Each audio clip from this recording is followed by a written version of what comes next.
नमस्कार मेरे प्यारे साथियों, आज हम बात करेंगे आवर प्लानेट हमारा ग्रह के बारे में। जो भी इससे मोस्ट इम्पोर्टेंट क्वेश्चंस बनते हैं आज मैं आपको वो कराऊंगी, तो वीडियो को लास्ट तक देखना। अगर आप मेरे चैनल पे नए आए हैं तो मेरे चैनल को सब्सक्राइब करना। तो आइए स्टार्ट करते हैं। हमारे ग्रह ग्रह वो होते हैं जो सूर्य की परिक्रमा करते हैं। 8 ग्रह हैं। पहले 9 ग्रह हुआ करते थे, लेकिन 2006 में प्लूटो को निकाल दिया था। ठीक है, अब हम डायग्राम से जो चित्र है इससे समझ सकते हैं। पहले है सूरज। सूरज के सबसे नजदीक ग्रह कौन सा है? बुध। ये पेपर में बहुत बार क्वेश्चन पूछा हुआ है कि सूरज के सबसे नजदीक ग्रह कौन सा है? बुध। उसके बाद शुक्र, फिर पृथ्वी, मंगल, बृहस्पति, शनि, अरुण और वरुण। देखो, मंगल और बृहस्पति के बीच में क्षुद्र ग्रह पेटी होती है।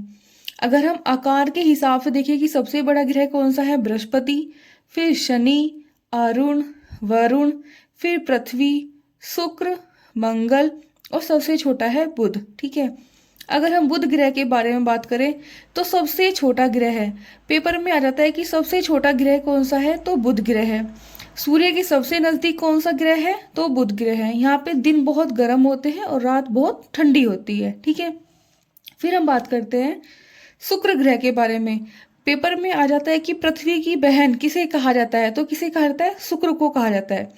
शुक्र ग्रह के दूसरे नाम है इवनिंग स्टार, मॉर्निंग स्टार, सबसे गर्म ग्रह, सबसे चमकीला ग्रह। ये पेपर में बहुत बार पूछा हुआ है, मोस्ट इंपोर्टेंट है दोस्तों। ठीक है, आप इसको अच्छे से नोट डाउन कर लीजिएगा। फिर आते हैं मंगल ग्रह पे। मंगल ग्रह को लाल रंग का ग्रह कहते हैं और इसके उपग्रह कौन से हैं? फोबोस और डिबोस। कभी कभी पेपर में पूछ लिया जाता है कि मंगल ग्रह के उपग्रह का नाम बताइए, तो फोबोस और डिबोस। फिर आ जाते हैं बृहस्पति पर। पीले रंग का ग्रह है और पेपर में आता है कि सबसे बड़ा ग्रह कौन सा है? बृहस्पति, और सबसे छोटा ग्रह कौन सा है? बुध। ठीक है, बृहस्पति के वैसे तो उपग्रह है 67, लेकिन सबसे बड़ा उपग्रह है ज्ञानीमेड। ओके, फिर आ जाते हैं शनि पर। दूसरा सबसे बड़ा ग्रह, देखो पहला सबसे बड़ा ग्रह कौन सा है? बृहस्पति है। दूसरे नंबर का बड़ा ग्रह कौन सा है? शनि। इसके चारों तरफ वलय पाए जाते हैं, यानी कि रिंग पाए जाते हैं, और रिंगों की संख्या कितनी होती है? 7 होती है। इसके वैसे तो उपग्रह कितने हैं? 61, लेकिन जो मोस्ट इंपोर्टेंट उपग्रह है वो है टाइटन। ओके, फिर आ जाते हैं अरुण पर। अरुण को लेटा हुआ ग्रह कहा जाता है। दोस्तों, पेपर में पूछ लेता है कि लेटा हुआ ग्रह किसे कहा जाता है, तो अरुण ग्रह को कहा जाता है। वैसे तो है इसके उपग्रह 27, लेकिन मोस्ट इंपोर्टेंट है टाइटेनिया।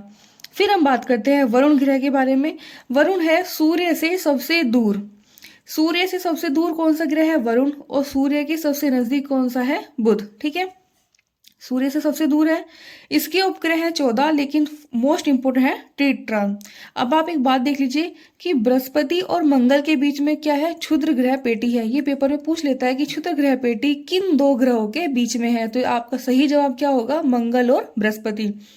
एक मोस्ट इंपोर्टेंट क्वेश्चन वो बन जाता है कि इन सभी ग्रह में शुक्र ग्रह और अरुण ये दोनों हैं जो पूरब से पश्चिम की तरफ घूमते हैं, यानी कि क्लॉकवाइज, जैसे घड़ी घूमती है ना इस तरीके से, और बाकी सभी ग्रह घूमते हैं उल्टे, यानी कि पश्चिम से पूर्व, एंटी क्लॉकवाइज।